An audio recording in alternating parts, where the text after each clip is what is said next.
Welcome back. So if you remember the last time where we left off, Esperanza's mama had gotten really sick and the doctor came to check on her and said if she survives.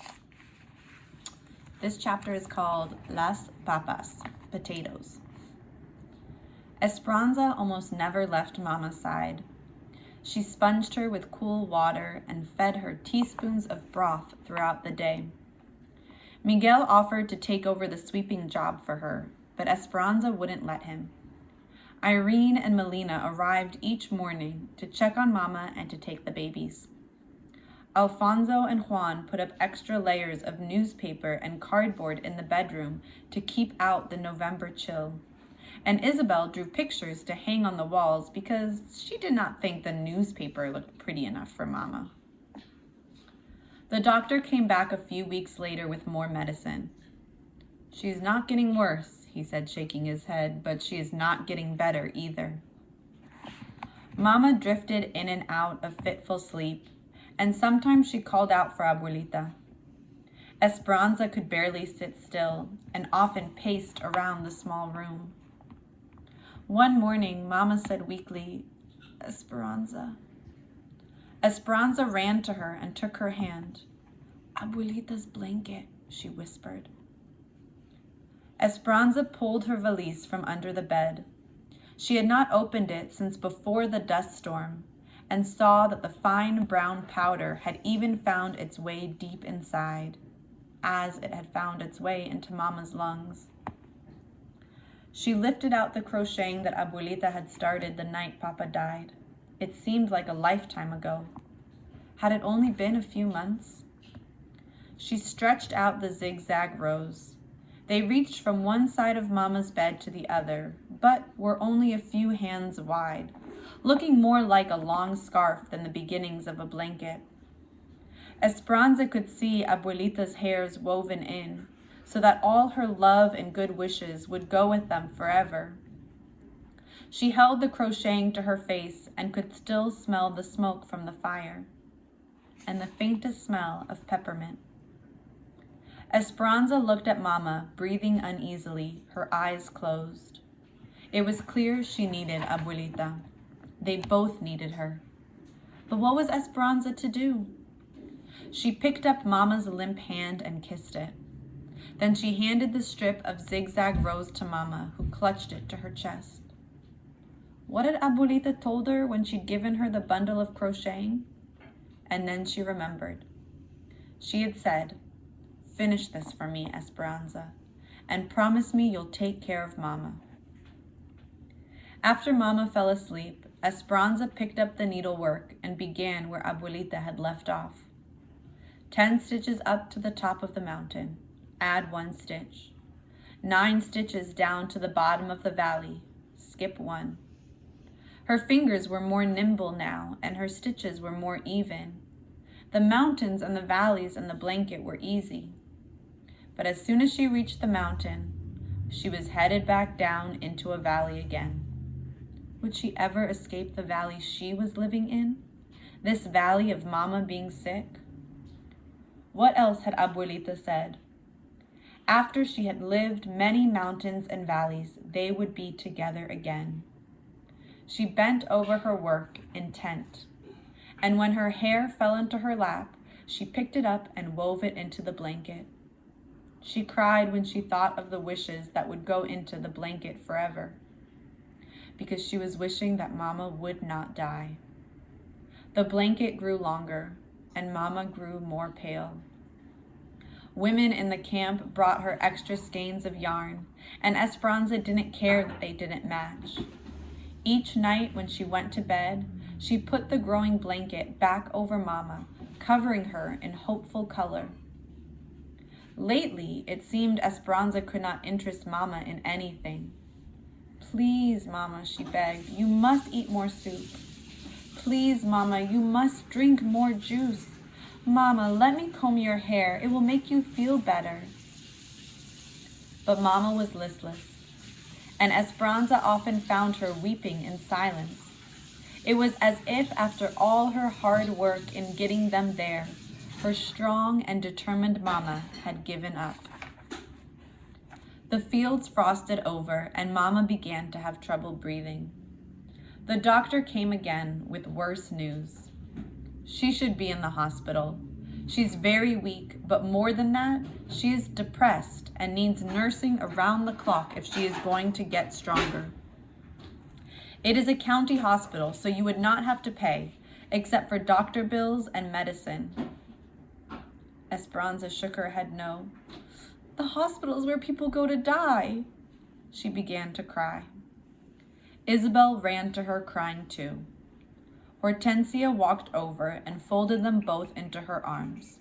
No, no, she is going to the hospital to get better. Hortensia wrapped Mama in blankets and Alfonso drove them to Kern General Hospital in Bakersfield. The nurses would let Esperanza stay with Mama only a few minutes.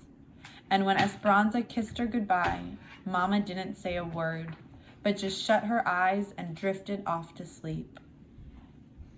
Riding home in the truck that evening, Esperanza stared straight into the alley of light made from the truck's headlamps, feeling as if she were in a trance. Hortensia, what did the doctor mean when he said that Mama was depressed? In only a few months, she has lost her husband, her home, her money, and she is separated from her mother. It is a lot of strain on her body to cope with so many emotions in such a short time. Sometimes sadness and worry can make a person sicker. Your mother was very strong through your father's death and her journey here for you. But when she got sick, everything became too much for her. Think of how helpless she must feel. Hortensia took out her handkerchief and blew her nose, too upset to continue. Esperanza felt like she had failed Mama in some way and wanted to make it up to her. Mama had been strong for her. Now it was her turn to be strong for Mama. She must show her that she didn't need to worry anymore. But how? Abuelita, I must write to Abuelita. Hortensia shook her head. I'm sure your uncles are still watching everything that goes in and out of the convent and probably the post office too. But maybe we can find someone going to Aguas Calientes who can carry a letter. I have to do something, said Esperanza, holding back tears. Hortensia put her arm around Esperanza. Don't worry, she said. The doctors and nurses know what she needs, and we will take care of one another. Esperanza didn't say what she really thought, that what Mama really needed was Abuelita. Because if sadness was making Mama sicker, then maybe some happiness would make her better. She just had to figure out a way to get her here. When she got back to camp, she went behind the cabin to pray in front of the washtub grotto. Someone had knit a shawl and draped it over Our Lady's shoulders, and the sweetness of the gesture made Esperanza cry. Please, she said through her tears, I promised Abuelita that I would take care of Mama. Show me how I can help her. The next day, Esperanza pulled a heavy shawl around her shoulders and waited for Miguel to come home from the fields. She paced in the area where the trucks unloaded and wrapped the wool tighter against the early winter cold. She had been thinking all day about what to do. Ever since Mama had first become sick over a month ago, they had no money coming in. The doctor's bills and medicines had used up most of what they'd saved. Now there were more bills. Alfonso and Hortensia offered to help, but they had done so much already, and they did not have much to spare. Besides, she could not accept their charity forever. Abuelita's ankle was probably healed by now, but if she hadn't been able to get her money out of Tio Luis's bank, then she would have no money with which to travel. If Esperanza could somehow get money to Abuelita, then maybe she could come sooner. When Miguel jumped off one of the trucks, she called to him. What have I done to deserve the honor, mi reina? He said, smiling and walking toward her. Please, Miguel, no teasing. I need help. I need to work so I can bring Abuelita to Mama. He was quiet, and Esperanza could tell he was thinking. But what could you do, and who would take care of the babies? I could work in the fields or in the sheds, and Melina and Irene have already offered to watch Pepe and Lupe. It's only men in the fields right now, and you're not old enough to work in the sheds. I am tall. I'll wear my hair up. They won't know. The problem is that it's the wrong time of year. They aren't packing anything right now, not until asparagus in the spring. My mother and Josefina are going to cut potato eyes for the next 3 weeks. Maybe you can go with them? But it's just 3 weeks, said Esperanza. I need more work than that. Anza, if you're good at cutting potato eyes, they will hire you to tie grapes. If you are good at tying grapes, they will hire you for asparagus. That's how it works. If you're good at one thing, then they hire you for another. She nodded. Can you tell me one more thing, Miguel? Claro, certainly. What are potato eyes? Esperanza huddled with Josefina, Hortensia, and a small group of women waiting for the morning truck to take them to the sheds. A thick tulle ground fog that hugged the earth, settled in the valley surrounding them, as if they stood within a deep gray cloud. There was no wind, only silence and penetrating cold. Esperanza bundled in all the clothing that she could put on, old wool pants, a sweater, a ragged jacket, a wool cape, and thick gloves over thin gloves, all borrowed from friends in the camp. Hortensia had shown her how to heat a brick in the oven and bundle it in newspaper, and she hugged it to her body to keep warm as they rode on the truck. Since the driver could only see a few yards ahead, the truck rumbled slowly on the dirt roads. They passed miles of naked grapevines, stripped of their harvest and bereft of their leaves. Fading in the mist, the brown and twisted trunks looked frigid and lonely. The truck stopped at the big packing shed. It was really one long building with different open-air sections, as long as 6 train cars. The railroad tracks ran along one side, and docks for trucks ran along the other. Esperanza had heard Mama and the others talk about the sheds, how they were busy with people, women standing at long tables packing the fruit, trucks coming and going with their loads fresh from the fields, and workers stocking the train cars that would later be hooked to a locomotive to take the fruit all over the United States. It's still like that today. But cutting potato eyes was different. Since nothing was being packed, there wasn't the usual activity. Only 20 or so women gathered in the cavernous shed, sitting in a circle on upturned crates, protected from the wind only by a few stacks of empty boxes. The Mexican supervisor took their names. With all the clothing they were wearing, he barely looked at their faces. Josefina had told Esperanza that if she was a good worker, the bosses would not concern themselves with her age, so she knew she would have to work hard. Esperanza copied everything that Hortensia and Josefina did.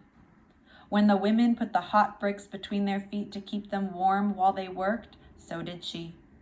When they took off their outer gloves and worked in thin cotton ones, she did the same.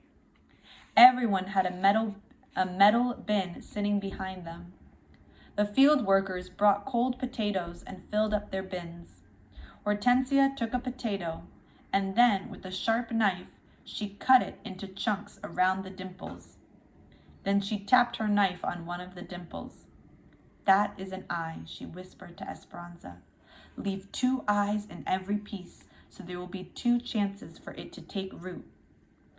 Then she dropped the chunks into a burlap sack. When the sack was full, the field workers took it away. Where do they take them? She asked Hortensia. To the fields. They plant the eye pieces and then the potatoes grow. Esperanza picked up a knife. Now she knew where potatoes came from. The women began chatting. Some knew each other from camp, and one of them was Marta's aunt. Is there any more talk of striking? Asked Josefina. Things are quiet now, but they are still organizing, said Marta's aunt. There is talk of striking in the spring when it is time to pick. We are afraid there will be problems. If they refuse to work, they will lose their cabins in the migrant camps. And then where will they live? Or worse, they will all be sent back to Mexico. How can they send all of them back? Asked Hortensia. Repatriation, said Marta's aunt. La Migra, the immigration authorities, round up people who cause problems and check their papers. If they are not in order, or if they do not happen to have their papers with them, the immigration officials send them back to Mexico. We have heard that they have sent people whose families have lived here for generations, those who are citizens and have never even been to Mexico. Esperanza remembered the train at the border and the people being herded onto it. She had been thankful for the papers that Abuelita's sisters had arranged. Marta's aunt said, "There is also some talk about harming Mexicans who continue to work." The other women sitting around the circle pretended to concentrate on their potatoes, but Esperanza noticed worried glances and raised eyebrows. Then Hortensia cleared her throat and said, "Are you saying that if we continue to work during the spring, your niece and her friends might harm us?" We are praying. We are praying that does not happen. My husband says we will not join them. We have too many mouths to feed. And he has told Marta she cannot stay with us. We can't risk being asked to leave the camp or losing our jobs because of our niece. Heads nodded in sympathy, and the circle was silent except for the sounds of the knives cutting the crisp potatoes. "Is anyone going to Mexico for La Navidad?" asked another woman, wisely changing the subject. Esperanza kept cutting the potato eyes, but listened carefully, hoping someone would be going to Aguas Calientes for Christmas. But no one seemed to be traveling anywhere near there. A worker refilled Esperanza's metal bin with another load of cold potatoes. The rumbling noise brought her thoughts back to what Marta's aunt had said. If it was true that the strikers would threaten people who kept working, they might try and stop her too. Esperanza thought of Mama in the hospital and Abuelita in Mexico and how much depended on her being able to work. If she was lucky enough to have a job in the spring, no one was going to get in her way. A few nights before Christmas, Esperanza helped Isabel make a yarn doll for Sylvia while the others went to a camp meeting. Ever since Esperanza had taught Isabel how to make the dolls, it seemed there was a new one born each day, and munas of every color now sat in a line on their pillows. "Sylvia will be so surprised," said Isabel. "She's never had a doll before." "We'll make some clothes for it too," said Esperanza. What was Christmas like at El Rancho de las Rosas? Isabel never tired of Esperanza's stories about her previous life. Esperanza stared up at the ceiling, searching her memories. Mama decorated with Advent wreaths and candles. Papa set up the nativity on a bed of moss in the front hall, and Hortensia cooked for days. There were empanadas filled with meat and sweet raisin tamales. You would have loved how Abuelita decorated her gifts. She used dried grapevines and flowers instead of ribbons. On Christmas Eve, the house was always filled with laughter and people calling out, "Feliz Navidad!" Later, we went to the cathedral and sat with hundreds of people and held candles during midnight mass. Then we came home in the middle of the night, still smelling of incense from the church, and drank warm atole de chocolat and opened our gifts. Isabel sucked in her breath and gushed, "What kind of gifts?" I can't remember," said Esperanza, braiding the yarn doll's legs. "All I remember is being happy." Then she looked around the room as if seeing it for the first time. One of the table legs was uneven and had to be propped by a piece of wood so it wouldn't wiggle. The walls were patched and peeling. The floor was wood plank and splintery, and no matter how much she swept, it never looked clean. The dishes were chipped and the blankets frayed, and no amount of beating could remove their musty smell. Her other life seemed like a story she had read in a book a long time ago. Un cuento de hadas, a fairy tale. She could see the illustrations in her mind, the Sierra Madre, El Rancho de las Rosas, and a carefree young girl running through the vineyard. But now, sitting in this cabin, the story seemed as if it were about some other girl, someone Esperanza didn't know anymore. "What do you want for Christmas this year?" asked Isabel. "I want Mama to get well. I want more work and..." She stared at her hands and took a deep breath. After 3 weeks of potato eyes, they were dried and cracked from the starch that had soaked through her gloves. "I want soft hands. What do you want, Isabel?"